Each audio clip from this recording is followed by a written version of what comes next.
गहरी सर्दी की रात थी। आसमान में काले बादल उमड़ रहे थे। ठंडी हवाएं बदन को कंपक पा रही थी।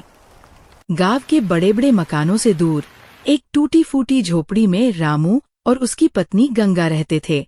उनके पास ना गर्म कपड़े थे, ना ही जलाने को लकड़ियां, बस एक पुरानी रजाई थी जिसमें किसी तरह सर्दी काट रहे थे। उस रात आखिरी लकड़ियां भी खत्म हो गईं। गंगा बोली, रामू, अब क्या करें? सर्दी बढ़ती जा रही है, खाना भी नहीं बना सकते। रामू ने गहरी सांस लेकर कहा, मैं कल शहर जाऊंगा, कुछ काम ढूंढूंगा। अगली सुबह जब रामू निकला तो गांव के किसी सेठ ने उसे काम नहीं दिया। भूखा प्यासा वह शहर पहुंचा। वहां के अमीर दुकानदारों ने उसे दुत्कार दिया, मैले कुचले आदमी, तुझे काम नहीं मिलेगा। थकाहारा रामू फुटपाथ पर बैठ गया। तभी एक बूढ़े भिखारी बाबा ने उसे देखा और अपनी आधी सूखी रोटी दे दी। रामू की आंखों में आंसू आ गए।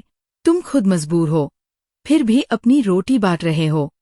असल इंसानियत यही है।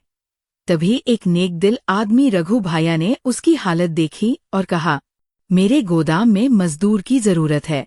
अगर तुम मेहनती हो तो कल से काम पर आ जाना। रामू की आंखों में उम्मीद जाग उठी। उसने 2 दिन मेहनत की, कुछ पैसे कमाए और गंगा के लिए गर्म कपड़े और लकड़ियां खरीदीं। झोपड़ी में चूल्हा जल रहा था और दोनों के चेहरे पर मुस्कान थी। रास्ते में उसने उसी बूढ़े बाबा को कांपते देखा। बिना सोचे रामू ने अपनी कमाई में से कुछ पैसे निकालकर बाबा को दे दिए। बाबा ने दुआ दी, बेटा, तुम हमेशा खुश रहो। जो नेकी तुमने की है वही तुम्हें कामयाबी तक ले जाएगी।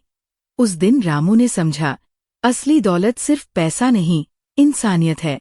मेहनत और नेकी कभी बेकार नहीं जाती।